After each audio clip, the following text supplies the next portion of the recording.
Cette conférence va maintenant être enregistrée. Alors, je vais très vite laisser la main à Laurent, à Benoît et à Michel. L'idée aujourd'hui, c'était que on vous redonne les clés sur la diffusion d'annonces, puisque vous le savez, on est repassé en logique d'emplacement depuis début 2024. Pour la petite histoire, sur 2023, donc on était en sponsorisation illimitée de nos annonces, c'est-à-dire qu'on n'avait pas trop à se préoccuper de quelles annonces allaient être mises en avant chez Indeed. Elles l'étaient toutes, puisque ça nous avait été très bien vendu par Indeed en fin 2022, mais que le modèle a changé entre-temps et qu'on ne pouvait plus maintenir cette logique d'emplacement illimité, enfin de sponsorisation illimitée. Donc on est repassé à une logique d'emplacement. Pour être totalement transparent, 8 emplacements par agence sur la France, sur le Benelux, puisqu'il y a des agences avec nous du Benelux qui sont présentes. On est un petit peu plus, mais voilà, les budgets ne sont pas les mêmes.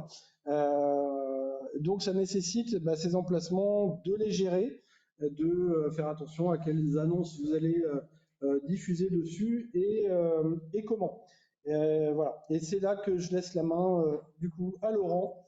Et puis n'hésitez pas, il y aura après la présentation un petit temps de questions-réponses à poser vos questions sur le pourquoi, le comment, enfin voilà. À toi Laurent. Mais, merci Julien pour l'introduction. Donc, on va peut-être quand même rapidement se présenter, chacun de nous qui allons intervenir. Donc moi, je suis Laurent, je suis un de vos interlocuteurs principaux donc pour les solutions, bon, Indeed principalement, mais aussi Glassdoor.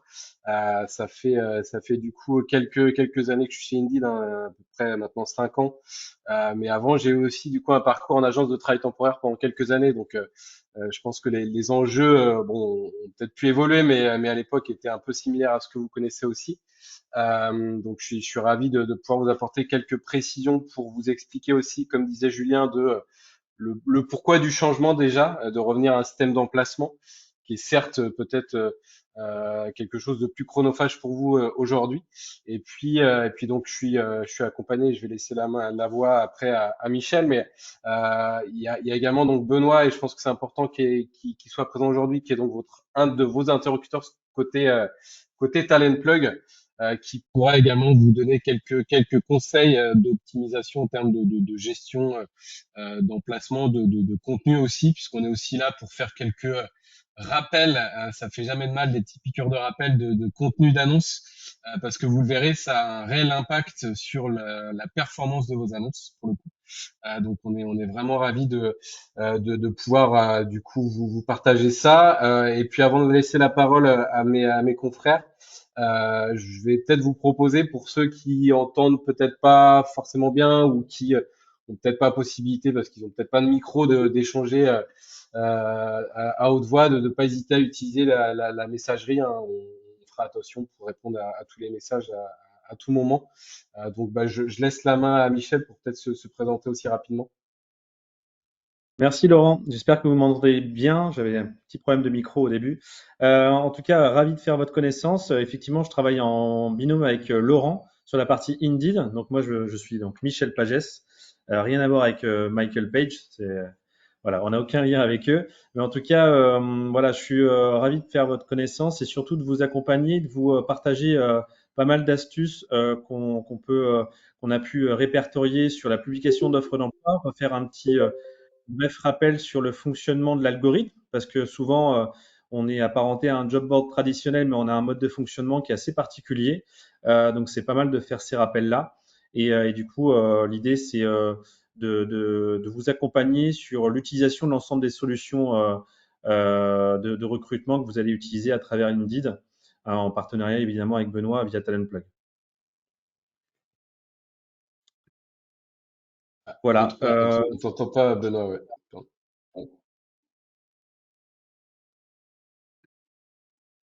C'est Ouais, peut-être le même c'est vrai. problème de son que j'ai eu en arrivant. Dans les paramètres, Benoît, et dans la partie audio, j'avais vu qu'il y avait plusieurs options sur l'ordinateur. Ouais, malheureusement, on t'entend pas encore, ouais, Benoît. Faut aussi que tu fasses un ticket à Info Pro, du coup, pour. Tu peux nous chanter une chanson pendant ce temps-là, Laurent, peut-être? Alors, ça tombe bien, j'ai un très bon répertoire. Non, non, mais bah, pour laisser quelques minutes à Benoît le temps de régler les paramétrages. Julien, du coup, est-ce que, quand je te demandais là en préambule, est-ce que pour le partage de l'écran, est-ce que toi, ça te va de voir un petit peu la vue qu'a les agences directement ou pas? Oui, oui, bah, le moment venu, tu me Ok, diras, on verra ok, effectivement s'il y a peut-être une agence qui souhaite partager sa vue, ouais. Ouais. ok, ça marche. Si vous voulez, je peux Benoît, commencer par partager notre présentation, si vous voulez, le temps que... Benoît, je crois qu'il est de retour là. Non. Bon, Ok. Je vais on partager voit. ma présentation, du coup, Laurent. Vas-y, ouais. Ok, ça marche. Je vous partage mon écran. Vous me dites si vous voyez mon écran. Normalement, il devrait Ouais, apparaître. très bien. Ok. Surtout, n'hésitez pas à intervenir. L'idée, c'est d'avoir un échange. Après, il y a effectivement une partie qui est réservée à ce pour qu'on puisse échanger, mais surtout, s'il y a des choses qui vous sautent aux yeux ou vous avez des questions, n'hésitez pas à les mettre dans le chat ou à me les poser en direct. Donc l'idée, c'est de vous partager, comme je vous le disais, une présentation qui reprend un petit peu les principes de base d'Indeed sur la publication d'offres d'emploi. On commence toujours par cette phrase, hein, We help people get jobs. Pourquoi? Parce que vous le verrez et vous l'avez certainement déjà vu, tous les produits qui sont construits sont vraiment tournés expérience candidat pour leur proposer un maximum d'offres qui soient les plus qualitatifs par rapport à leur parcours et à leurs souhaits. Donc vis-à-vis de la présentation, on a 4 points qu'on voulait partager avec vous. En premier point, le fonctionnement de l'algorithme, le fonctionnement d'InDeed de manière générale. Un rappel sur les règles et les bonnes pratiques concernant la publication d'offres d'emploi sur notre plateforme, parce qu'on a une équipe qualité qui est un petit peu la patrouille qui surveille en fait la qualité et des rédactions des offres d'emploi sur Indeed pour qu'elles soient conformes auprès des candidats. Et après, on vous partagera aussi quelques ressources disponibles que vous pourrez bookmarker de votre côté et consulter par la suite. Et finalement, on aura un temps d'échange qui sera réservé aux questions si vous en avez.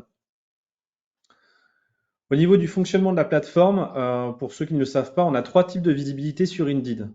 Indeed, c'est un moteur de recherche qui référence, qui agrège, qui indexe les offres sur Internet de 3 manières différentes. Donc, de manière organique, donc c'est une visibilité gratuite. Donc, c'est toutes les offres qui sont indexées de manière gratuite sur le site et qui peuvent être sponsorisées en complément. Après, on a une visibilité qui est supplémentaire, qui est la visibilité sponsorisée, qui va permettre justement d'offrir une visibilité supplémentaire versus une annonce organique via un effort budgétaire qui va être investi sur cette annonce-là pour lui donner plus de performance qu'une annonce classique. Et on a ici une troisième visibilité qui concerne les offres qui ne respectent pas les guidelines Indeed en termes de conformité. C'est la visibilité, enfin aucune visibilité. Donc c'est les offres qui justement vont à l'encontre des règles de qualité Indeed qu'on évoquera juste après. Euh, donc on fonctionne sur le principe de la performance. Donc sur Indeed, en fait, on va s'attarder à, enfin souvent on se pose la question de se dire qu'est-ce qui va définir le positionnement de mon annonce sur le moteur de recherche. Une question qui revient souvent. Le positionnement de votre annonce sur Indeed est défini par 2 choses. La pertinence de votre annonce, c'est-à-dire est-ce qu'elle reprend tous les critères de pertinence qu'on verra juste après et qui font qu'elle est bien référencée naturellement, organiquement, on va dire. Et le budget aussi que vous allez pouvoir associer à cette visibilité-là qui va lui donner une visibilité supplémentaire. Les critères de pertinence qui sont pris en compte sur Indeed sont les suivants. Donc, il y en a déjà 6 qui sont référencés ici. C'est les indicateurs de pertinence technique qui sont vraiment liés au contenu de votre annonce. Donc, est-ce que le mot-clé que le candidat a tapé dans le moteur de recherche apparaît tout simplement dans le descriptif de votre annonce ou dans le titre? Le temps de diffusion, évidemment, une annonce, plus elle est fraîche, plus elle va être poussée en tête de liste par notre algorithme. Vous avez le taux de clic aussi qui est pris en considération dans ce classement des annonces. Plus une annonce elle va être cliquée, plus l'algorithme va considérer que c'est une annonce qui plaît et du coup, il va plus la mettre en avant naturellement. La localisation du job, plus elle est précise, mieux c'est. Et plus facilement pousser des annonces qui ont une localisation plus précise que des annonces qui sont localisées de manière régionale ou nationale. Le processus de candidature est également super important. Toutes les annonces qui ont un processus de candidature simplifié avec la candidature simplifiée Indeed et où le candidat n'est pas redirigé sur un site où il doit se connecter, s'inscrire enfin, se créer un compte, etc. Des fois, on a des processus qui sont assez longs. Ces annonces-là vont pas être priorisées et on va prioriser les annonces sur lesquelles le candidat va facilement postuler. Et on a aussi un indicateur qui est pris en compte sur la pertinence, les notes et les avis qui sont renseignés sur les pages entreprises. Je ne sais pas si vous le savez, mais on a des pages entreprises qui sont un peu la vitrine des entreprises sur lesquelles les candidats peuvent avoir pas mal d'informations sur les salaires, les activités que vous proposez, pas mal d'articles d'actualité sur l'entreprise. Ils peuvent consulter ces pages-là. Et donc, on a des pages vitrines sur Indeed, mais aussi sur Glassdoor, qui fait partie du même groupe et que les candidats peuvent consulter. Et en fonction de la note et les avis que vous avez, si vous avez de bons avis et de bonnes notes sur ces pages-là, l'algorithme aura tendance évidemment à plus vous mettre en avant. Je crois que le partage est parti. Attendez, je reprends rapidement. Ouais, Michel, je suis désolé, c'est de ma faute. J'ai redésigné Benoît comme. Pas de problème, ça marche, c'est revenu.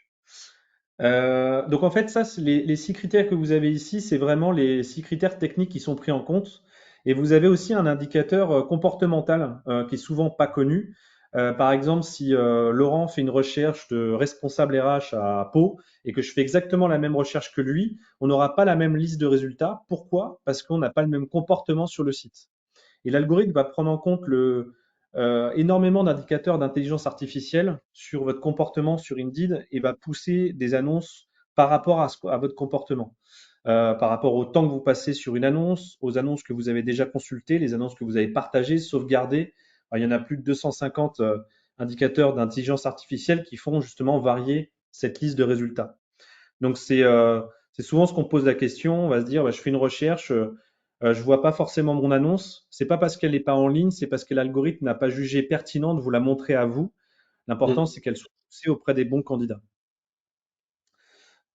Donc voilà, ça c'était important de faire le point là-dessus. Et le dernier élément qui va juger de la pertinence, c'est la ligne qu'on voit en dessous, c'est la concurrence et votre capacité à investir, à sponsoriser sur des annonces pour leur donner plus de visibilité que les autres. Là, on a juste une différence entre la visibilité organique et sponsorisée, et il y a une incidence aussi dans le temps. Plus une annonce va être sponsorisée, plus elle aura de la visibilité, également dans le temps, versus une annonce organique. Là, c'est aussi un indicateur qui vous dit qu'une annonce classique qui est diffusée de manière organique versus une annonce sponsorisée n'aura pas forcément la même performance. En moyenne, on va avoir 4,5 fois plus de visibilité de candidatures envoyées sur des annonces qui sont sponsorisées versus une annonce qui ne l'est pas, étant donné qu'elle aura plus de visibilité sur la page de résultats. Donc, je reviens sur la stratégie qui avait été évoquée. Effectivement, on a une dominante sur les annonces sponsorisées avec un système d'emplacement qui vous impose, entre guillemets, de choisir les annonces que vous allez pousser en sponsoring. Donc, évidemment, il va falloir avoir cette réflexion de se dire, OK, en organique, est-ce que j'ai suffisamment de résultats pour certaines typologies de postes qui ne nécessitent pas forcément d'être sponsorisées? Et est-ce que effectivement sur les emplacements que je vais avoir via Talentplug, je vais pousser effectivement les annonces sur lesquelles j'ai de forts enjeux et sur lesquelles je vais pouvoir dégager surtout un bon chiffre d'affaires de forte marge. Donc il y aura effectivement cette réflexion à avoir en se disant les offres qui sont les plus intéressantes que je vais juger premium, je vais les pousser sur les emplacements Talentplug et le reste des annonces, je peux laisser effectivement la visibilité organique classique leur donner des candidatures étant donné que j'ai suffisamment de volume sur ces typologies de postes. Je vais juste ajouter, Michel, le pourquoi aussi on en revient entre guillemets à cette stratégie, juste pour vous expliquer la tournure d'Indeed, c'est que effectivement on s'est aperçu que on avait un fort volume d'annonces du coup qui étaient sponsorisées sur la plateforme. Alors ce qui était bien, c'est elle permettait à nos clients de générer beaucoup de candidats par annonce, mais malheureusement ces candidats bien souvent, ils étaient même pas en fait du coup traités, appelés, et en fait, ça générait plutôt une mauvaise expérience candidat qu'autre chose au détriment de l'investissement qui était fait par nos clients. Donc, dans un esprit aussi de vouloir rendre de la valeur à chacune des candidatures, du coup, que vous allez recevoir par annonce, on s'est aussi aperçu qu'il y avait, sur une étude qu'on a menée sur plusieurs pays, et dans le temps, en fait, toujours un niveau d'investissement minimum qui permettait, en fait, à chacune des annonces d'avoir quasi le même niveau de candidature reçue. Et c'est ce qui a en fait incité Indeed à prendre la tournure de se dire on va inciter en tous les cas, rendre quasi obligatoire un investissement minimum par annonce en termes de sponsorisation pour s'assurer que déjà du coup nos clients vont avoir un investissement sur le résultat en fait, enfin du coup du résultat pardon par rapport à leur investissement et ce qui a aussi engendré le fait pour votre direction aussi hein, concrètement de devoir opérer un peu un choix de sélection d'annonces parce que le fait de rester comme on l'était auparavant l'année dernière sur une sponsorisation de toutes vos annonces, pour être franc, on aurait été sur des budgets assez faramineux, donc c'est pas ce qu'on voulait non plus. On veut continuer à travailler ensemble, donc on a dû opérer effectivement. En tous les cas, Julien a fait le travail avec la direction pour du coup partir sur un nombre d'emplacements par agence pour mettre en avant donc des annonces sur Indeed. Donc juste pour bien comprendre pour ceux qui sont peut-être nouveaux, du coup, comme utilisateurs sur Indeed. Donc, quand on parle de sponsorisation, c'est de permettre à une annonce d'être toujours mieux positionnée dans un résultat de recherche dans le temps. C'est ce qu'a dit Michel, par rapport à une annonce que vous avez diffusée gratuitement, qui va très très vite du coup descendre dans les résultats de recherche en fait, dès lors où il y a une nouvelle annonce qui s'ajoute sur la plateforme. Et d'où ce que disait Michel, l'intérêt de prioriser ces emplacements, soit par rapport à des besoins très récurrents chez vos clients. Vous savez que vous avez toujours besoin de prépa de commande chez deux, trois de vos clients. On vous invite forcément, s'il y a besoin de volume derrière, à les mettre en avant. Et au contraire, effectivement, si c'est sur une demande où vous savez que c'est déjà compliqué, quand vous avez un bon candidat, que vous avez moyen de le placer avec un gros coef, peut-être prioriser effectivement ce type de demande-là. Donc ça va être aussi, et même si on en convient, encore une fois, et on vous laissera la parole pour nous peut-être nous jeter des tomates, je sais pas à distance, mais en tout cas, du coup, la responsabilité de choisir vos annonces que vous voulez mettre en avant. Donc voilà, c'était le petit complément que je voulais apporter. Ouais. Top, merci beaucoup Laurent. Du coup, si on passe aux règles et bonnes pratiques Indeed, on avait quelques points à vous partager sur déjà sur le titre de poste. Au niveau des titres de poste, on a deux types de visibilité. Donc, on va avoir une visibilité qui va être vraiment optimisée lorsqu'on a tous ces critères qui ne sont pas pris en compte. Donc, il faudra évidemment éviter la présence de symboles et de phrases dans les titres. Un titre de poste, c'est un titre court, c'est le poste homme-femme, point barre. Il faudra vraiment se limiter à ça et se limiter aussi à des intitulés de poste qui soient parlants par les candidats pour qu'elles remontent naturellement bien dans les recherches et éviter tout ce qui est jargon interne. Ça, on en parlera après. Les caractères d'urgence, évidemment, ça, le fait de mettre immédiatement, ça va pas forcément faire en sorte que votre annonce sera plus vue par les candidats et elles vont pas forcément être mises en avant par l'équipe qualité.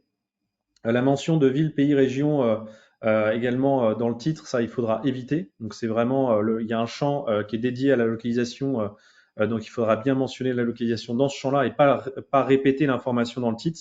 En fait, ça n'apportera pas de plus-value en fait de le mettre. La mention du salaire, là, pareil, le salaire, il faudra bien le mettre dans le descriptif et dans le champ salaire. Et les honoraires de travail qu'il faudra évidemment mettre dans le descriptif. Éviter évidemment les incitations forcées à la candidature et tout ce qui est les appâts de clic, donc tout ce qui est mots-clés qu'on peut mettre à la fin ou hashtag et tout ça, évidemment, c'est pas forcément autorisé dans les titres. Et là où on va vraiment avoir une visibilité qui risque d'être bloquée, c'est lorsqu'on a de la présence d'emoji dans les titres, l'utilisation excessive de symboles également dans les titres et tout ce qui est ajout de hashtag dans les titres qui sera évidemment fortement déconseillé. Bon, ça, je vous apprends rien. Il faudra évidemment avoir la mention homme-femme dans l'ensemble des titres que vous allez pouvoir diffuser pour éviter toute discrimination. Évidemment, les annonces qui ne présentent pas la mention homme-femme ou qui sont effectivement poussés plus sur du masculin ou du féminin pourront avoir leur visibilité bloquée. Au niveau des types de contrats, ce qui est important de savoir, c'est au niveau des postes de freelance et de stage. Donc pour les postes de freelance, il faudra évidemment, là c'est l'exception qui confirme la règle, bien le mentionner dans l'intitulé de poste. Donc effectivement, ça va à l'encontre de ce que je vous disais avant, il faut se limiter au poste. Petite spécificité pour les postes de freelance, il faudra bien que ce soit mentionné dès l'intitulé de poste ou le statut indépendant. Pareil pour le salaire, si jamais il y a des commissions qui sont uniques sur le poste, il faudra évidemment l'indiquer. Et les salaires fixes seront plus poussés en visibilité organique que tous ceux qui auront des fourchettes de salaire. Donc plus l'information est précise, plus elle va être mise en avant en fait. Par rapport au stage, oui. Pardon, Michel, excuse-moi, je fais juste une interruption. Est-ce que ça c'est obligatoire, ces termes-là? C'est-à-dire si on ne le met pas, c'est pas diffusé? Alors, le terme freelance indépendant, s'il n'est pas pris dans l'intitulé de poste et que la qualité passe dessus, ils peuvent bloquer la visibilité de l'annonce. Donc, elle peut ne pas être visible du tout. Donc, il faudra Ok, vraiment faire attention, bien mettre ok. l'info dans le Alors, titre. pardon, je fais juste un petit écart, mais je reviendrai vers l'ensemble des agences sur ce point-là parce que ce que vous nous dites qui est valable chez vous n'est pas forcément chez vos confrères. Et vu qu'on passe par de la multidiffusion, notamment Talent Plug, on peut avoir aussi des annonces qui seraient soit validées chez vous, mais pas ailleurs, et inversement, pardon. Donc, je referai un focus là-dessus pour l'ensemble des agences, sur la composition des titres, OK. pour que ça Et matche avec tout. ouais, à votre disposition, si vous avez besoin d'informations complémentaires, on peut demander à l'équipe qualité si besoin par rapport à ça. Voilà au niveau des types de contrats. Bon là, on vous fait effectivement un parallèle évidemment avec les choses à faire et à ne pas faire. Donc évidemment, pas de titre pas de ville dans l'annonce, pas de majuscule. Souvent, quand on écrit en majuscule, c'est qu'on crie. Donc généralement, on a plus de retours. On l'a constaté, hein, c'est des faits sur des annonces avec des intitulés de poste écrits en minuscules. Donc voilà, on vous invite à écrire en minuscules et à éviter d'écrire en majuscules. Éviter, comme je le disais, les mots urgent, recrutement immédiat, etc. dans le titre et pas d'emoji. Les choses à faire, évidemment, c'est la mention homme-femme. Évitez tout ce qui est jargon interne pour essayer de vous caler par rapport à ce que vont taper les candidats naturellement dans le moteur de recherche. Pas de référence d'annonce, évidemment, dans le titre. Vous avez aussi un champ qui est dédié aux références et Indeed est en capacité d'aller capter cette information dans l'annonce. Et on a des caractères maximum, enfin des caractères qu'on préconise sur ordinateur qui sont à 60 caractères maximum et 35 sur la partie mobile au niveau du titre. Donc je vous invite à vous caler plutôt sur le mobile étant donné qu'on a beaucoup de trafic qui provient du mobile. C'est pour effectivement se dire qu'au-delà de 35 caractères, on estime que le titre a plus d'informations que nécessaire. Donc il faut vraiment se limiter à ces 35 caractères maximum. Au niveau de la description du poste, bon, je pense qu'il y a des choses qui vont vous paraître logiques, mais voilà, on a des informations qui doivent figurer dans l'annonce, auquel cas, effectivement, le candidat sera susceptible de passer à côté de la candidature parce qu'il manque d'informations. Donc, le détail de l'entreprise qui recrute, être super transparent sur le salaire qui est proposé, les horaires de travail, les avantages. On voit de plus en plus d'annonces, d'ailleurs, pour lesquelles la rubrique avantages prend de plus en plus de place. On sait qu'on est dans un marché très concurrentiel avec des candidats des fois qui sont très volatiles et durs à les capter. Donc, on voit que effectivement, ce qui va les faire prendre une décision de postuler, ça va être vraiment les avantages complémentaires que l'entreprise va pouvoir proposer. Donc, n'hésitez pas à regarder ce que les autres proposent aussi sur Indeed en faisant une recherche classique et en allant regarder ce qui est proposé et pour lister les avantages, un maximum d'avantages sur l'annonce et faire la différence.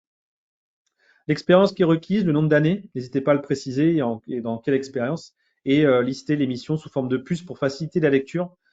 Pareil, dites-vous qu'un candidat va pas forcément passer énormément de temps à la lecture d'une annonce, donc il va falloir vraiment mettre l'accent sur les points essentiels du poste et faire en sorte de limiter la longueur des annonces et pas faire des gros paragraphes de texte lourds à lire. Voilà, partez du principe qu'il y en a beaucoup qui lisent les annonces sur smartphone, donc faut que ce soit facile à lire.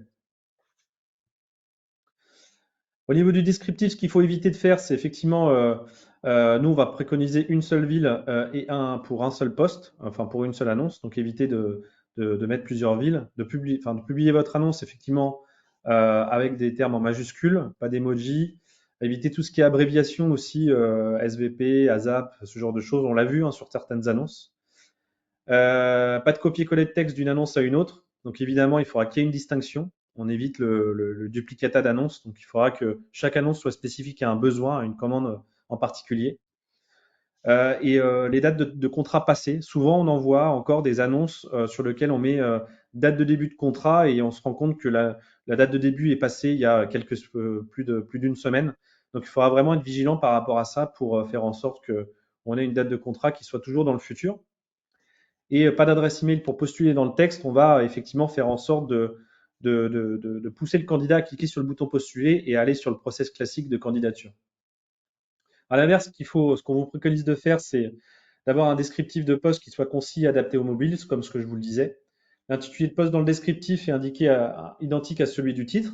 Donc évidemment, lorsqu'on met responsable RH, il faut que dans le texte, on parle aussi de responsable RH. Il faut être le plus cohérent possible. Préciser les types de contrats, les conditions, les horaires. Par rapport aux mots-clés, vous pouvez en mettre jusqu'à 3 en additionnel dans l'annonce, mais il faudra évidemment éviter pour ne pas aller à l'encontre des guidelines Indeed. Et à salaire adapté évidemment au marché. Attention évidemment avec les guillemets, parce que souvent quand on met les guillemets sur ce champ salaire, il n'est pas forcément tout le temps reconnu. Et entre 700 et 2000 caractères maximum pour le descriptif. Donc évidemment, je ne vais pas vous demander d'aller compter le nombre de caractères dans le descriptif d'annonce, encore que vous avez sur Internet des liens qui vous permettent de copier-coller un texte. Ça vous donne le nombre de caractères exact. Et vous pourrez voir effectivement, si vous allez au-delà des 2000 caractères, ça peut vous donner une indication qu'il va falloir réduire un peu le texte pour permettre au candidat d'avoir l'ensemble des informations les plus importantes. Et en dessous de 700 caractères, on estime que c'est un texte assez court et que potentiellement il y aura des informations qui manqueraient. Au niveau du salaire, évidemment, faut se baser sur le salaire minimum légal. Il faudra bien faire attention à ne pas être en dessous, parce qu'effectivement, si l'équipe qualité décèle qu'on a une annonce qui est en dessous du salaire minimum légal, on pourra y avoir sa visibilité bloquée. Et on voit que il y a 20% des candidatures qui proviennent des annonces sur lesquelles on va avoir la rémunération qui sera précisée. Et en tout cas, sur Indeed, actuellement, on a 78% des offres d'emploi qui sont publiées directement sur Indeed, qui indiquent les informations de salaire.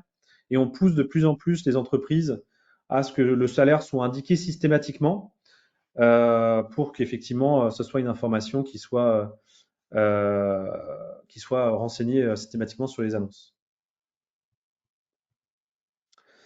Au niveau des annonces les annonces qui ont juste vraiment de qualité, pour le descriptif de poste, vous pouvez renseigner des informations sur l'entreprise qui recrute, le salaire, les horaires de travail, les avantages réels et non uniquement ceux qui sont obligatoirement légaux. On ne pense pas forcément à d'autres avantages. C'est pour ça que ça peut être intéressant de benchmarker, d'aller sur Indeed, vous tapez le même titre et vous regardez ce qui est proposé. Il y a des fois des avantages auxquels on ne pense pas, qu'on pourrait proposer.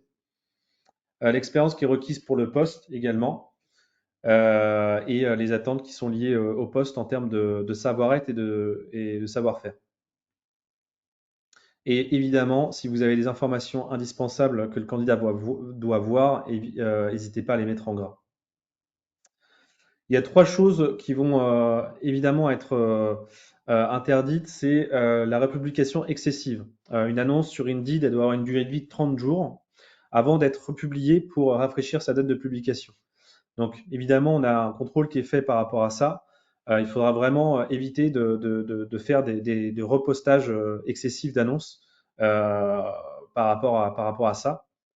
Et publier des annonces dans des villes différentes en mettant le nom de la ville et éviter justement ce qu'on appelle le location blasting, où on va diffuser notre annonce sur plein de villes aux alentours, alors que le poste est localisé par exemple à Lyon et on va multidiffuser notre annonce sur plein de villes alors que le poste n'est pas vraiment dans cette ville-là. Il faudra vraiment se limiter à notre annonce dans la ville de Lyon par exemple. Et évidemment, le duplicata d'annonce, comme je le disais tout précédemment, une annonce doit être en lien avec une commande, un poste en particulier.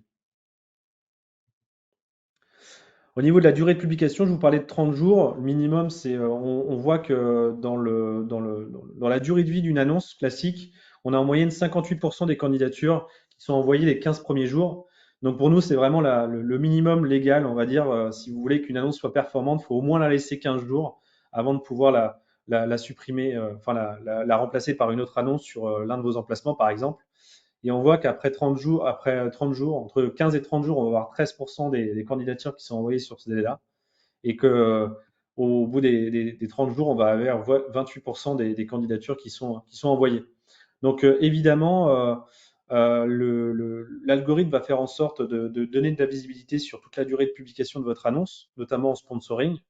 Mais évidemment, nous, ce qu'on va préconiser, c'est de ne pas laisser les annonces en dessous de 15 jours de diffusion pour qu'elles soient performantes et que vous ayez suffisamment de recul pour avoir un maximum de performance.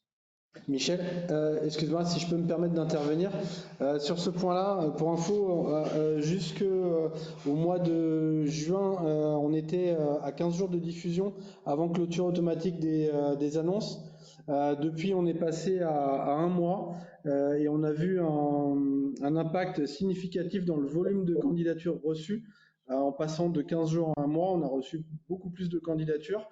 Donc, il y a vraiment un intérêt à les laisser 30 jours. Et pour faire un petit peu résonance avec ce que disaient Laurent et Michel au début du webinaire, l'algorithme, il donne à voir des offres qui correspondent aux candidats. Donc, il ne faut pas penser que de faire des republications dans des délais plus courts permettra une meilleure visibilité et une remontée de votre offre. C'est pas nécessaire. Donc, vraiment, laissez-les vivre un mois. C'est la durée idéale. Top, merci Julien. Euh, Au niveau des ressources disponibles, on vous a synthétisé quelques liens que vous pourrez bookmarker avec les bonnes pratiques qu'on a listées tous ensemble. La qualité des titres d'annonce, les questions, lorsque vous avez une question auquel j'ai répondu, par exemple, je vois pas mon offre apparaître sur Indeed. Donc vous avez aussi quelques explications par rapport à ça. Et on a également un blog et un Hiring Lab qui sont disponibles sur lesquels vous allez trouver pas mal de data marché sur Indeed, sur lesquels vous pouvez vous baser pour la rédaction de vos offres. Et au-delà de ça, on a aussi un outil qui s'appelle l'analyse de recrutement, qui est souvent pas forcément toujours utilisé. C'est un outil de benchmark clé en main qui est disponible à partir du moment où vous avez un compte Indeed.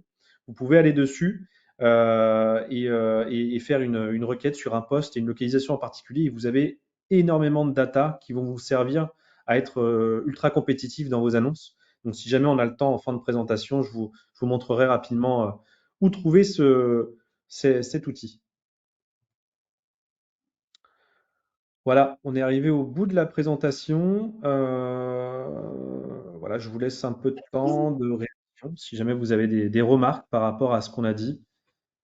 Ouais, Michel, merci. Ouais, n'hésitez pas à rebondir sur les éléments qu'on vous a partagés là. Et puis, on va laisser après la parole à Benoît derrière, côté Talent Plug. Mais peut-être voilà, des éléments qui vous ont interpellé.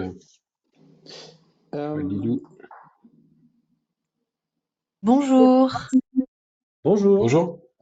Moi, j'avais une question par rapport aux diffuseurs, puisque nous, on ne peut plus mettre d'annonces par rapport, enfin, au niveau du diffuseur sur Indeed. Voilà. Je ne alors, sais pas si je me suis bien exprimée. je propose que pour tout ce qui est question technique sur le comment, on laisse Benoît nous. Vous m'entendez cette fois-ci? Ouais, on t'entend bien, Benoît, du coup. Super. Nickel. On Alléluia. laisse Benoît faire la presse et puis on pourra évoquer après toutes ces questions techniques. Moi, j'ai une question sur qui concerne plutôt Indeed, c'est comment, quelles annonces je privilégie pour ma diffusion. Voilà, j'ai 8 emplacements sur mon agence. Comment je fais mes choix concrètement, alors qu'avant Bah, j'étais en sponsor illimité. ouais, ouais, tout à fait. Bah, c'est une bonne question, Julien. Comme on disait un petit peu tout à l'heure, c'est vrai que ça va aussi dépendre. Ce choix va être assez respectif selon sa propre agence. Donc ça peut être et sa clientèle. Encore une fois, je pense que tout ce qui est des postes où vous savez que c'est des demandes assez volumiques, récurrentes et que vous avez besoin d'avoir un volume de candidature assez élevé pour voir tous les besoins, ça peut être effectivement une de ces annonces à sponsoriser parce que c'est tout l'intérêt d'une sponsorisation, c'est de rester une majeure partie du temps en meilleure position qu'une annonce gratuite. Après, ça peut être aussi du coup une annonce où sur un besoin un peu plus ponctuel où il y a un besoin unique, mais où vous savez qu'il y a une forte marge à aller chercher. C'est aussi l'occasion pour le coup de s'assurer que votre annonce elle va être mieux vue pour le bon candidat quand il se connectera, il tapera le mot qui correspond à l'un des mots de votre annonce. Et puis, va y avoir aussi, il faut pas s'en cacher, hein, un peu du test and learn aussi, de pas hésiter à jouer entre certaines de vos annonces régulières, parce qu'il se peut très bien, et c'est aussi, je dirais, le fonctionnement d'Indeed, c'est que une annonce d'un prépa de commande peut très bien fonctionner, je dirais, en Bretagne et beaucoup moins bien sur d'autres régions. Donc c'est aussi, et c'est là où on parlait de responsabilisation. Alors je sais que ça vous fait du travail en plus, j'en ai conscience, mais il y aura que vous qui pourra mieux que nous vous dire concrètement voilà quelle annonce à prioriser. Après on a évidemment nous les datas après qui nous permettent de voir la volumétrie de candidature. Donc ça, ce sera aussi des choses sur lesquelles Julien et nous-mêmes pourrons vous faire des recos au fur et à mesure. Mais il faut pas hésiter à tester. Après, et encore une fois, l'idée c'est pas de changer l'annonce tous les 2 jours parce que ça sera pas du coup productif. Donc, moi je dirais plutôt prioriser en fonction de vos gros besoins volumiques, peut-être sur des demandes saisonnières à anticiper un peu. Bah là, vous savez qu'il y a, je sais pas, besoin de 30 personnes, mettre une de ces annonces-là en prio. Un besoin où vous savez que vous pouvez aller avoir un coef assez élevé sur des métiers très qualifiés, très pénuriques. Ça peut être aussi un réel intérêt. Donc, et puis après, voilà, d'essayer au fur et à mesure de mieux connaître votre tissu, votre bassin d'emploi en sachant qu'effectivement sur ces annonces, vous allez avoir plus de chances sur de la sponsorisation. Ouais. En marge de ça, merci Laurent, en marge de ça, est-ce qu'on peut peut-être rappeler dans le fonctionnement que les agences elles vont toujours bénéficier de la diffusion organique Tout à fait. et de Ouais. comment ça fonctionne du coup? Ouais, et exactement. En fait, du coup, les annonces pour lesquelles elles ne seraient pas sponsorisées, en fait, elles sont reprises donc directement depuis le site Avalon. Donc, de toute façon, elles seront vues aussi sur Indeed pour le coup. Donc, vous n'avez pas d'autres étapes à faire de ce côté-là. Simplement, c'est juste de vous dire que peut-être potentiellement, vous allez, quand elle va être diffusée, recevoir beaucoup de candidatures d'un coup et puis puis après beaucoup moins au fur et à mesure parce que c'est normal, ça sera à chaque nouvelle annonce créée, il y aura effectivement votre annonce qui va descendre dans le résultat de recherche. Ouais, il y a une question de Quentin. Oui, bonjour, une question. Ça veut dire que si on a 8 emplacements, donc elles sont en sponsorisé, la neuvième, elle est en organique, hein. C'est automatique. Ouais, tout à fait. On va le voir après avec Benoît, du coup, comment se Exact. gère la gestion d'emplacement. Mais petite précision, encore une fois, on parle d'emplacement. Ça ne veut pas dire qu'il faut avoir uniquement, du coup, 8 annonces sponsorisées sur tout le mois. Évidemment que si vous avez pourvu le besoin rapidement, vous la remplacez et vice-versa, en fait. Hein. C'est comme une place de parking, du coup, qu'on utilise un peu comme on veut. Ouais. Et juste avant de te donner la main, Benoît, là, je vous partage mon écran rapidement, en 2 secondes, sur l'analyse de recrutement. Ça répond aussi à la question de comment je fais pour choisir les annonces que je vais pousser sur Indeed. Il y a plein d'indicateurs qui vont vous donner la possibilité de savoir est-ce que ça vaut le coup effectivement de mettre cette annonce-là plutôt que cette annonce-là. Euh, à partir du moment où vous avez un compte recruteur Indeed, vous avez toujours accès sur la partie gauche à un lien qui s'appelle Analyse et Analyse de recrutement. Et ici, par exemple, j'ai mis le préparateur de commandes en Bretagne que tu mentionnais, Laurent. Donc j'ai juste mis le mot-clé comme si je faisais une recherche classique. J'ai fait générer le rapport. Et là, vous avez énormément de data. Vous avez le nombre de chercheurs d'emploi par annonce pour voir effectivement est-ce que Indeed est en capacité de vous accompagner sur ce besoin. Et vous avez l'indice de compétitivité. Si vous voyez que l'indice de compétitivité est assez fort, c'est-à-dire qu'on a beaucoup de recruteurs versus peu de candidats. Donc, il va falloir effectivement sponsoriser potentiellement cette annonce pour sortir du lot parce qu'en organique, on n'aura pas suffisamment de visibilité. Et pareil, vous pourrez également regarder le nombre de chercheurs d'emploi qui ont fait des recherches sur ce type de profil, le salaire moyen qui est proposé à l'année, par exemple. Là, ça vous permet de voir est-ce que vous êtes au-dessus, en dessous de la moyenne marché, et surtout les termes qui sont tapés par les candidats dans le moteur de recherche. Quels termes les candidats ont tapé pour arriver sur des postes de préparateur de commandes en Bretagne. Donc, du coup, ça peut vous permettre de voir certains mots-clés que vous devez rajouter dans les annonces ou dans le titre pour faire en sorte que l'annonce naturellement ressorte bien dans les recherches. Et pareil pour les localisations. Là, là, j'ai mis Bretagne, donc vous avez les villes sur lesquelles les candidats font le plus de clics sur des annonces. Donc voilà, il y a tout un tas de données qui sont encore une fois gratuites et disponibles en live sur Indeed à partir du moment où vous avez un compte recruteur Indeed. D'ailleurs, on voit qu'Abalone ressort quatrième dans le classement des employeurs les plus populaires. Donc, ça veut dire que vos annonces sont vues. T'es sûr que c'est pas trafiqué, ça, Laurent? C'est en live, Julien, c'est en live. Voilà, Merci Michel. hop, je vais arrêter Est-ce de que parler. du coup, vous avez d'autres questions sur en tout cas ce qu'on vient de voir sur Indeed ou au contraire tout est compris pour toutes et pour Juste tous? pour info, je recommuniquerai à tout le monde là sur les analyses recrutement, Indeed, comment vous pouvez y accéder. J'avais fait un mail, mais je vais refaire une passe pour que tout le monde puisse y avoir accès. Nickel. Pardon, Euh, Benoît. Pas de souci, pas de souci. Bon, heureux que vous puissiez toutes et tous m'entendre. Je suis également, bien évidemment, ravi, comme mes confrères, de vous proposer aujourd'hui la formation sur l'utilisation de notre plateforme. Alors, au travers votre ATS, hein, donc toujours partir depuis votre ATS pour effectivement faire vos offres, etc. Une fois que vous aurez euh, créer votre offre, on verra les différentes étapes. Donc, je serai peut-être répétitif sur certains points, mais je confirmerai ce qu'ont dit Laurent et Michel sur, par exemple, les caractères à éviter, le nombre de caractères que vous devrez de toute manière ne pas dépasser. On va dire les règles générales pour que la multidiffusion puisse se passer dans le meilleur des mondes, en tout cas, et j'espère vous donner des points de connaissances supplémentaires pour que vous évitiez de peut-être faire des erreurs et même surtout gagner du temps. Alors comment je fonctionne en général, j'aime pas choisir, donc je pense peut-être que Julien prendra le relais pour simplement partager son écran et partir depuis votre atteste pour créer une offre que vous souhaitez multidiffuser. Comme ça, on verra le parcours qu'on va faire. Je reviendrai sur bien évidemment les emplacements jusqu'à la publication de l'offre dans son intégralité.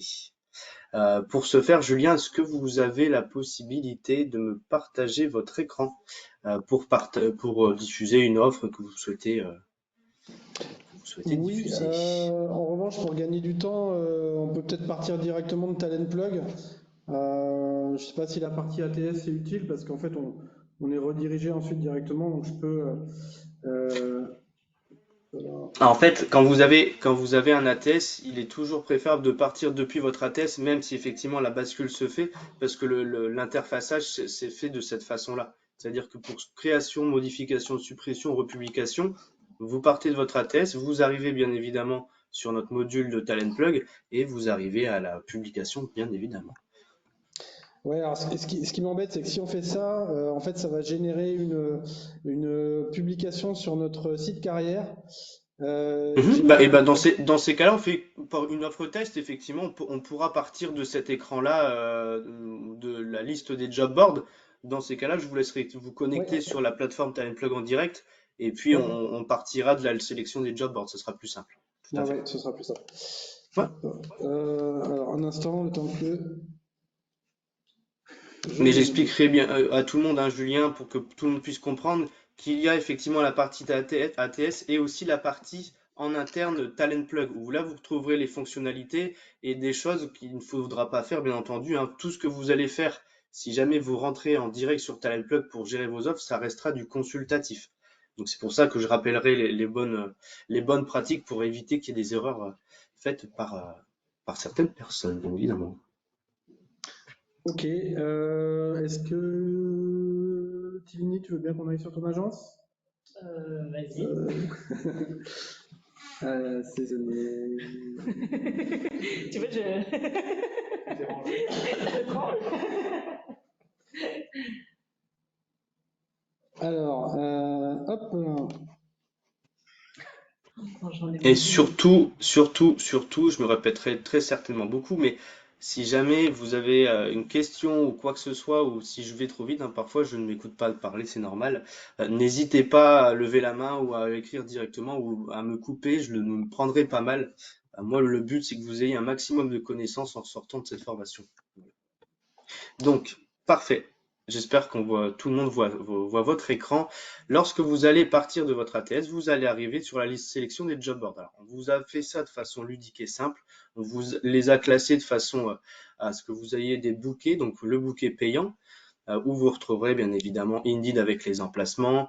Vous avez Ouest France, certains job boards en illimité, hein, par exemple Figaro ou Hello Work. Vous aurez les sites généralistes qui comprennent également tout ce qui va être les job boards gratuits, hein, LinkedIn Limited Listing qui vous permet aujourd'hui, et ça on a la chance de vous le proposer, c'est de diffuser de façon totalement gratuite sur la page recruteur.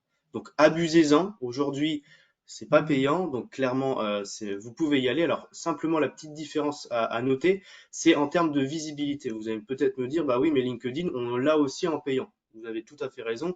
Le LinkedIn Limited Listing c'est la version gratuite, donc la différence propre à noter d'un contrat payant, ça sera la visibilité. Contrat payant, c'est un peu le sponsoring de Indeed. C'est clairement l'offre aura plus de visibilité que le LinkedIn Limited Listing. Ça sera dans les pages, en tout cas, qui seront un peu plus éloignées. Vous avez bien évidemment maintenant France Travail, hein, plus Pôle Emploi depuis quelques temps. Les supports handicap et diversité. Tout ce qui va être stage et premier emploi. Alors, il y a certaines choses que je vais vous indiquer par rapport à deux job boards. Alors, c'est des job boards français, hein, en tout cas, au niveau de France Travail, ce sera que pour France Travail, pardon. Au niveau de France Travail, maintenant, vous passez par la multidiffusion. C'est-à-dire qu'auparavant, mais bon, ça, je pense que vous l'avez bien noté, vous diffusiez en direct sur France Travail et votre conseiller avait accès aux offres. Maintenant, c'est différent. Dans la multidiffusion, c'est-à-dire que vous allez cocher le job board France Travail. C'est envoyé en fait dans un flux général. Donc ça sera bien diffusé sur le site Pôle Emploi, mais votre conseiller n'y aura pas accès. Je vous indiquerai bien évidemment si vous avez une question au niveau de votre conseiller, comment retrouver l'offre, en tout cas comment lui indiquer les bonnes informations qui sont en général différentes des nôtres. Aussi une chose, c'est un robot qui s'occupe chez eux de la modération, c'est-à-dire que le robot vient récupérer les offres de tous nos clients, les diffuse sur le job board. Par contre, il y a des mots à bannir, qui lui, par exemple, pour lui, quelqu'un de jeune et dynamique, ça va être considéré comme discriminant. Il n'a pas la logique humaine, c'est normal. Donc en fait, si jamais ça arrive, votre offre sera en erreur. Et chez eux, une offre en erreur est égale à une offre qui n'est pas diffusée. Qui dit une offre qui n'est pas diffusée, dit simplement pas de candidat. Donc c'est préjudiciable pour vous comme Pôle Emploi, comme France Travail. Donc je vous enverrai, je pense que vous l'aviez déjà Julien, mais au cas où, je vous renverrai un mode d'emploi France Travail qui répertorie en fait tous les mots à proscrire pour éviter en fait que l'offre soit topée en erreur. Et dernière petite chose, ce job board-là ne prend pas en compte les modifications d'offres. C'est-à-dire que, imaginons, alors je prends un exemple tout bête, un poste de commercial, vous allez diffuser cette offre-là sur tous les job boards, tout s'est bien passé. Par contre, vous êtes rendu compte d'une chose, vous avez oublié le C de commercial, ça veut strictement plus rien dire. Vous allez revenir depuis votre ATS, modifier l'offre, et vous aurez bien compris, France Travail ne prendra pas cette modification en place. Donc, il faudra dépublier l'offre et la refaire. Vous n'aurez pas d'autre choix de refaire cette offre par rapport à France Travail. Pour les emplacements, Julien, d'ailleurs, il fallait que je vois avec vous, il y a plusieurs possibilités en fait de les gérer. Soit ça sera grisé quand le maximum d'emplacements sera atteint, soit vous allez remplacer automatiquement la nouvelle offre par la plus ancienne offre par celle que vous souhaitez diffuser, ou soit vous pouvez directement choisir l'offre que vous allez remplacer. Donc, il faudra nous dire, Julien, qu'est-ce que vous souhaitez mettre en place pour peut-être simplement faciliter votre gestion d'offres, en tout cas d'emplacement aujourd'hui. L'idée, c'est de pouvoir laisser la main aux agences soit d'utiliser des emplacements libres quand il y en a, ou de pouvoir remplacer une annonce par une autre si tous les emplacements sont pris, quoi. C'est parce qu'en fait, chez nous, il y a trois fonctionnements. Soit la vignette se grise automatiquement une fois qu'il n'y a plus d'emplacement, donc là vous devez en dépublier pour en refaire une. Comme le disait tout à l'heure Julien, c'est comme si c'était des places de parking. Soit quand vous allez cliquer sur Indeed, si jamais il n'y a plus d'emplacement, on va vous proposer quelle offre vous souhaitez remplacer. Ou soit la troisième solution, c'est lorsque vous allez cliquer sur Indeed, automatiquement la plus ancienne offre sera remplacée. Donc, il faudra nous dire au support Talentplug ce que vous préférez. Et puis comme ça, on pourra le mettre en place pour chaque entité à la limite. Ok, ouais, on s'en reparlera parce que j'avais pas connaissance de ces deux options-là. Donc, c'est les deux options complémentaires, je les connaissais pas. Donc oui, on parlera de ça. Pas de souci, avec plaisir. Je vous conseillerais aussi de cliquer. Alors, vous avez le choix pour les cliquer. Soit vous avez tout au-dessus des listes, ce qu'on appelle des listes de sites, des listes de sites favoris. Même pas sur la liste. Là, sur l'écran principal, vous avez déjà les listes de sites favoris, sites payants par défaut. Donc ça, en fait, je reviendrai dessus. C'est simplement la possibilité de précocher en fait des job boards en fonction de ce qui a été créé. Là, par exemple, site payant par défaut. Quand vous allez cliquer ça directement, vous allez avoir les job boards qui ont été paramétrés, qui ont été cochés pour plusieurs raisons, pour éviter les erreurs, les oublis et surtout vous faire gagner du temps parce que c'est ça aussi le secret de la multidiffusion. Donc là, à voir si elles ne sont pas modifiées ou normalement, je pense que ça fonctionne en tout cas déjà bien comme ça. Donc, voir s'il y a des modifications à noter, mais en tout cas, c'est comme ça que ça fonctionne aujourd'hui la liste de sites favoris.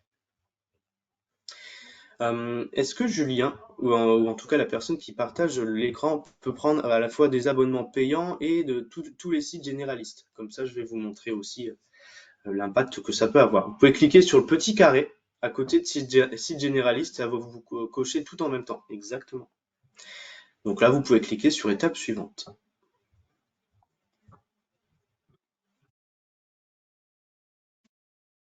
Donc vous allez arriver en fait tout simplement à la step 2, donc c'est la création de votre offre. Alors, on vous l'a paramétré, vous l'avez très certainement paramétré aussi du côté de votre ATS. Les informations, lorsque vous allez arriver depuis votre ATS, tout sera déjà pré-rempli. D'accord? On vous a mis des petits astérisques rouges. Alors, c'est le caractère obligatoire. Tant que vous n'aurez pas rempli tous les cadres, vous ne pourrez pas passer en fait à l'étape suivante. En général, c'est même dans tous les cas, tout en haut, vous avez la date du jour. L'offre sera toujours diffusée à cette date-là si vous ne faites pas de modification. Si jamais vous faites une modification, tout simplement, par exemple, là, on est le 30 janvier. Dans une semaine, si vous souhaitez diffuser une offre, mais vous savez que vous n'allez pas être là, vous pouvez programmer une annonce différée. C'est-à-dire que l'annonce va partir au jour où vous souhaitez que l'offre soit visible, en tout cas sur les job boards. Ça sera dans des états différents des offres que je vous montrerai tout à l'heure, qui seront au nombre de 3, et je vous montrerai aussi comment retrouver ces informations. La référence de l'offre, ça c'est une référence en interne qui vous est propre. Donc là, vous pouvez mettre test dans le cadre et aussi l'intitulé de l'offre pour que ça puisse pour qu'on puisse passer à l'étape suivante tout à l'heure. Parfait. Alors, je reprends ce que disait tout à l'heure Michel par rapport aux caractères spéciaux. Tout ce qui est Bitmoji, emoji, tout ce qui finit par J, toutes les puces, les caractères spécifiques. Alors pourquoi, même que ça soit sur Indeed et les autres job boards, pourquoi aujourd'hui pour la multidiffusion on ne souhaite pas que vous les utilisiez? comme il a indiqué Michel. Alors c'est simple, soit sur les job boards, ça va être accepté, mais mal retranscrit, donc par des pourcentages, des esperluettes, enfin, quelque chose d'indigeste et vraiment pas agréable à regarder, soit automatiquement le job board ne va pas les prendre en compte, il peut y avoir des blancs et au final au niveau du format, ça ne va pas non plus. Donc pour que ça soit vraiment accepté, et c'est ça le but de la multidiffusion, c'est d'avoir une restriction qui permette aujourd'hui la diffusion totale sur tous les job boards, faites au plus simple. Tout ce qui va être tiré, point, point virgule, parenthèse, c'est parfait. Et ça sera accepté bien évidemment sur tous les types de job boards. Idem, pour ne pas casser en fait le process de postulat des candidats. Si jamais demain vous mettez soit des HTTPS, des liens URL ou des mails, etc., ou même des numéros de téléphone, faites bien attention parce que, comme disait encore une fois Michel tout à l'heure, ça casse le process, c'est-à-dire que c'est préjudiciable aussi au niveau des job boards, c'est-à-dire que la personne, imaginons, va cliquer va voir l'offre, on lui dit d'aller sur le site, par exemple, Carrière à Ballon pour finaliser sa candidature, au final, en fait, les stats LinkedIn sont faussés parce que vous n'allez pas cliquer sur le bouton qui va récupérer la candidature. Donc, c'est aussi pour ça qu'on évite de mettre des liens URL ou des mails ou des numéros de téléphone pour casser ce process. Si on va un petit peu plus en bas, à propos du poste et du candidat, bon ça vous l'avez bien compris, c'est là où vous allez retrouver la description du poste en question et du profil que vous souhaitez rechercher. Faites bien attention parce que vous avez bien des caractères limités. Si jamais vous dépassez, ça serait un peu dommage que l'offre soit un peu coupée dans son élan. Donc bien respecter les caractères qui sont affichés juste en dessous en caractère gris, 2300 pour le poste et 2500 pour le caractère. Pour le niveau d'études et d'expérience, bon ça je vous laisserai là remplir, comment dire, au hasard, peu importe. Il faudra bien les remplir également parce que c'est des caractères obligatoires sur certains job boards. Alors tout ce que vous voyez en termes d'informations, plutôt les astérisques rouges, il va y en avoir plus ou moins qui seront obligatoires. Tout dépendra toujours des job boards que vous avez sélectionnés pour la multidiffusion. Il suffit qu'il y en ait un seul qui, par exemple, souhaite je dis une bêtise, que la date d'embauche, par exemple, c'est un très bon exemple, soit obligatoire, on devra le faire pour tous. On fait au plus restrictif. Au niveau du secteur d'activité, vous me coupez, si jamais vous avez des questions, surtout n'hésitez pas. Au niveau juste au-dessus du secteur d'activité, normalement, vous n'êtes pas censé y toucher parce que c'est rattaché au code NAF que vous nous aviez donné lors du paramétrage. La fonction qui se trouve juste en dessous, alors, je vais vous le dire tout de suite, ne perdez pas votre temps dessus. C'est l'information, je pense, l'une des moins importantes à remplir. Pourquoi? Parce qu'en fait, la fonction, vous l'a rendue obligatoire, c'est simplement pour vos statistiques dans notre plateforme. Elle ne sera ni utilisée sur l'offre, ni utilisée par le candidat pour arriver sur votre offre. Ça, en fait, c'est des statistiques qu'on peut filtrer par 4 façons, soit par secteur d'activité, fonction, utilisateur et job board. Je vous montrerai bien évidemment où ça se trouve, mais surtout, ne perdez pas de temps dessus. Soit vous recherchez dans le bandeau déroulant le domaine d'activité qui se rapproche, soit vous pouvez chercher directement en dur, donc vous pouvez directement taper sur le clavier et le mot s'apparaîtra. Si jamais vous ne trouvez pas, mettez quelque chose au hasard. Je voudrais vraiment pas que vous perdiez votre temps dessus, en tout cas. Alors, là, la date d'embauche, c'est intéressant parce que vous avez mis une date. Je vous conseille fortement de ne pas en mettre. Est-ce que vous savez pourquoi?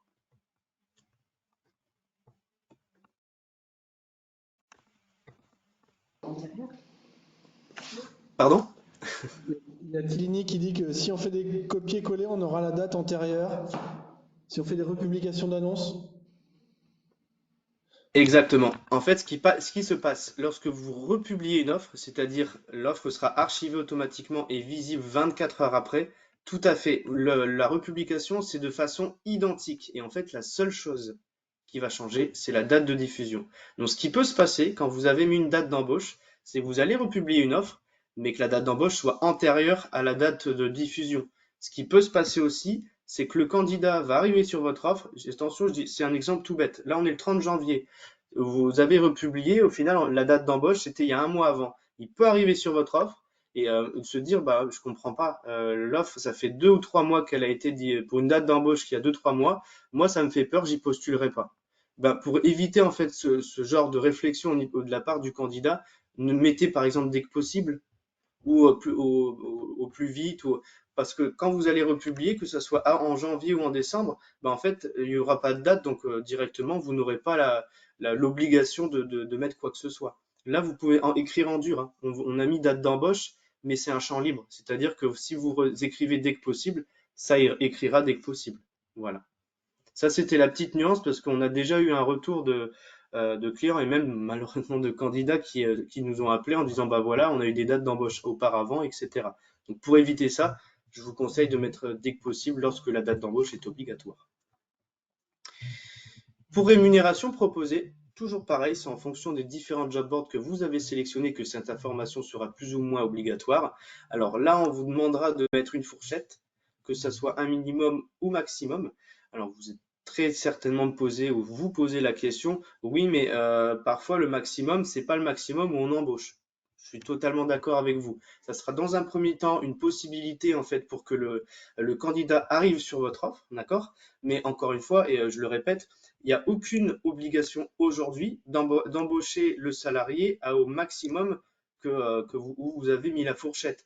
Vous pouvez rajouter par exemple dans le corps de l'offre simplement la rémunération maximale que vous proposez. C'est-à-dire comme ça, le candidat, lorsqu'il va arriver à l'entretien, si jamais il vous dit, bah voilà, je comprends pas, avec les filtres que j'avais vus, je suis tombé sur votre offre, donc vous embauchez à ce maximum, vous pouvez lui dire en quelques mots, c'était écrit dans l'offre, fin du débat. Donc c'est pour ça, là encore une fois, ce que vous voyez, c'est les informations que nous donne le plus restrictif des job boards pour que l'offre puisse passer. Donc en fonction de celui-ci, soit ça sera à l'heure, au mois, à l'année, et il faudra vous faire une fourchette en fonction de tout ça. Pardon Benoît, j'en profite juste pour Ouais, faire une précision. On nous bien demande sûr. parfois, on nous dit bah il y a des taux horaires mais qui correspondent pas à ce qu'on cherche et il n'y a pas le SMIC. Le SMIC il est ici tout en bas. Oui. Alors c'est peut-être un problème d'affichage. Ça, je vais peut-être le voir avec le support. Peut-être qu'ils le mettent un peu plus en haut du coup en termes de logique. Voir comment c'est intégré. Je vais le noter d'ailleurs. Je vais me le noter à moi. Mais bonne réflexion. C'était ça pour qu'ils puissent se retrouver en haut et avoir directement le SMIC en hauteur, c'est ça, Oui, Julien? bah c'est-à-dire que quand on regarde comme ça d'emblée Oui. on le voit pas quand on se dit ah Oui. merde il n'y a pas le SMIC mais Bah c'est bien d'avoir des retours comme ça nous on peut derrière essayer de modifier s'il est possible de modifier. Je vais le noter d'ailleurs, c'est fait. Nickel. Alors pour les avantages salariaux, en général vous l'avez dans le descriptif de l'offre. Si vous avez des avantages salariaux à mettre en plus, bah, vous pouvez les mettre. Faites bien attention encore une fois au niveau des caractères, c'est bien limité. Là on vous les a mis simplement pour vous permettre d'avoir un espace supplémentaire si jamais dans le corps de texte vous avez dépassé les caractères. En général ça se passe bien et vous avez l'intégralité des avantages salariaux dans le descriptif de poste. Alors, on a fait ce petit changement il y a pas très longtemps. Là, vous voyez un petit carré. Alors, pour les personnes qui avaient déjà publié auparavant sur Talent Plug, ils ont peut-être certainement vu la différence.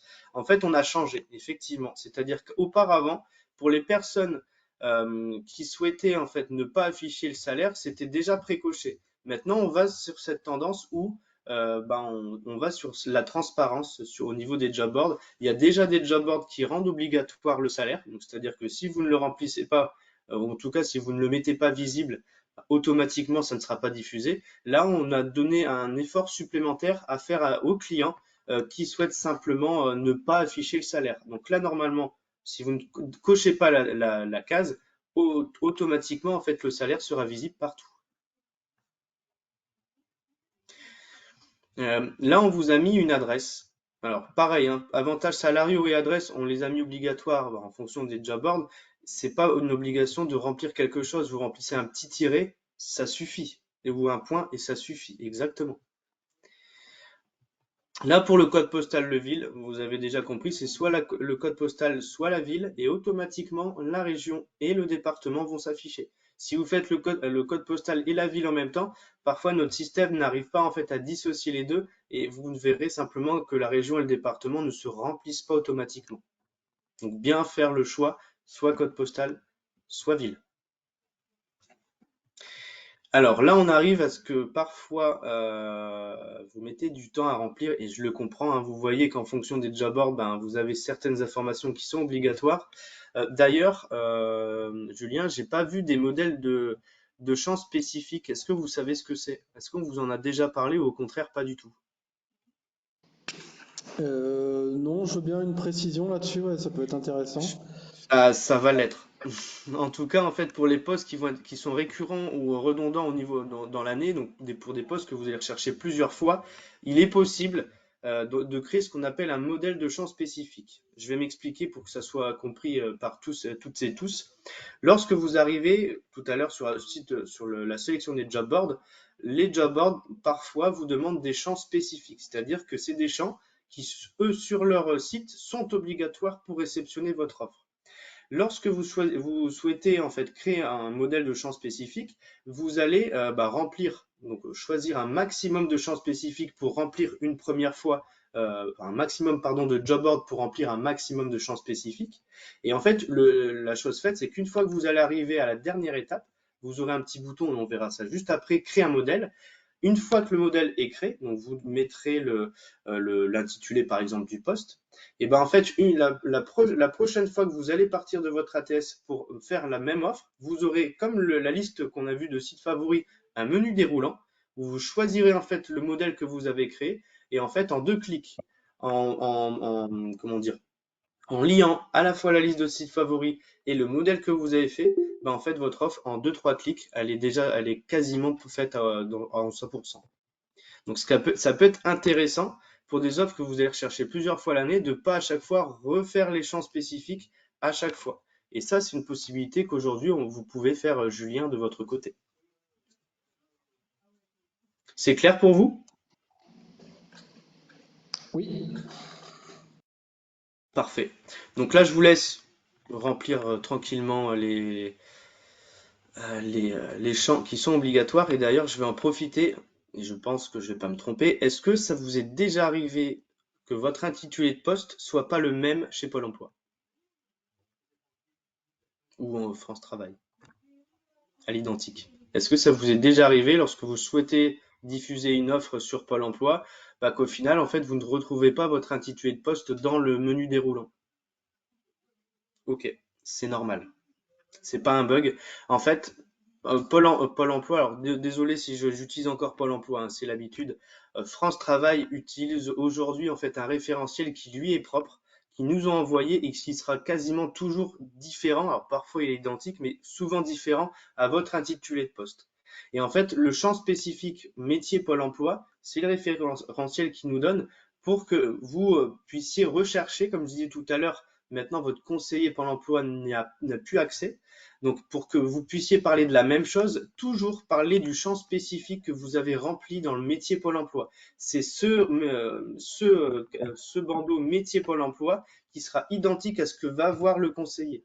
Donc, si par exemple demain vous souhaitez rechercher une offre, recherchez toujours par le métier Pôle emploi que vous avez renseigné et non pas votre intitulé de poste parce que vous parlerez pas de la même chose. Petite astuce, est-ce que ça vous est déjà du coup arrivé que ça soit compliqué à trouver l'intitulé du poste chez Pôle emploi par rapport au vôtre? C'est aussi normal. On a des oui ici. Alors, j'ai un petit conseil, c'est bête et méchant, mais ça fonctionne dans 95% des cas. Vous allez sur un moteur de recherche, type Google, Mozilla, peu importe. Vous mettez votre intitulé de poste, vous mettez Pôle emploi derrière, vous appuyez simplement sur rechercher. Les premiers liens qui vont arriver, vous verrez toujours l'intitulé du poste Pôle emploi. Donc si c'est pas le premier, si c'est pas le deuxième, ça sera très certainement le troisième et quatrième et vous le retrouverez dans le métier Pôle emploi. Pour faire très simple pour le retrouver, soit vous mettez le début de l'intitulé du métier Pôle emploi, soit rechercher par des mots-clés. Imaginons, je sais pas, j'ai eu le cas il y a 2 jours, c'était chef de rayon, non, chef de projet en documentation ou documentaire. Et ben en fait, en mettant cette technique-là sur un moteur de recherche et en regardant les mots-clés, et ben en tapant chef de projet documentaire ou autre, on a retrouvé le poste en question. Et c'est comme ça que vous allez rechercher. Si vous avez un exemple, ça serait d'autant mieux, comme ça on pourra voir pour tout le monde, mais en espérant que le moteur de recherche me fasse pas mentir. Mais en tout cas, ça fonctionne je vous dis, dans 90% des cas. C'était quoi votre intitulé de poste, un que vous souhaitez rechercher? C'était essaye agent horticole ou viticole. Moi, Eh ben, mettez votre intitulé de poste dans un moteur de recherche. Mettez le vôtre. ouvrier. Ok. Mettez Pôle emploi juste après. Cliquez sur rechercher.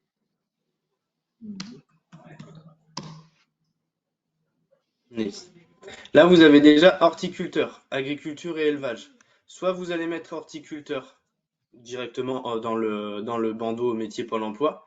Et je vous le conseille vivement parce que si vous recherchez directement dans le bandeau, je vous conseillerais surtout pas le faire parce que c'est un référentiel qui comporte plus de 5 à 6 000 emplois différents.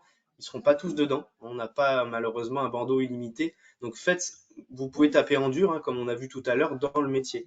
Donc là, vous pouvez voir horticulteur, horticultrice. Et c'est comme ça que vous allez voir les bons intitulés.